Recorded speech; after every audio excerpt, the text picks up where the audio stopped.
Welcome back to another quick guide. Today I'll teach you how to separate body parts and Adobe Animate.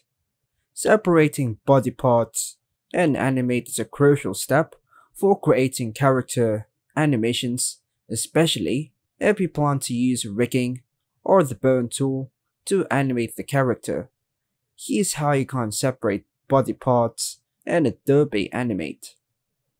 If you're creating a character from scratch, use the brush tool, or just press B, or the pen tool by pressing P, or shape tools to draw the character directly in Adobe Animate. Alternatively, you can import an existing character design by going to File, Import to Stage. Before separating the body parts, ensure that your character is on a single layer. It's easier to work with if everything starts on the same layer. Now use the selection tool by pressing V to choose a part of the character that you want to separate, such as the head, arm, legs, etc. Click and drag around the body part to select it. With the body part selected, press Ctrl X to cut it. Then create a new layer by clicking the New Layer button at the bottom of the timeline panel.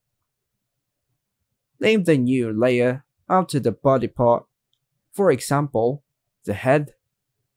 With the new layer selected, press Ctrl V to paste the body part onto the new layer.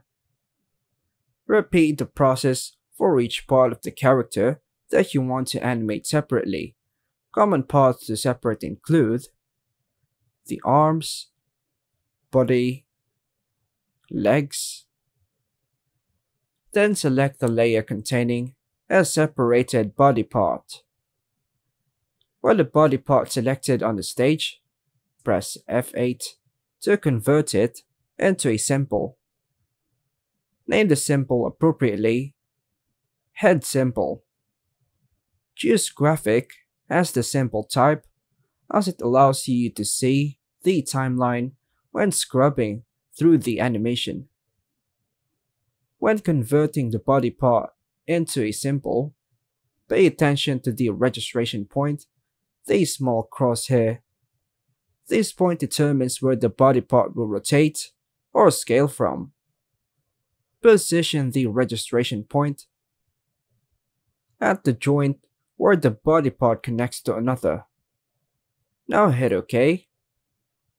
Convert each separated body part into its own symbol, ensuring that each part is on its own layer.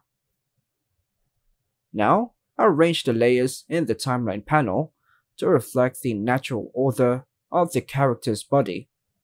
For example, the head layer should be above the torso. Use the selection tool or by pressing V to position each body part correctly on the stage, making sure everything is aligned to form the complete character. And that's all for now, folks. Thanks for watching.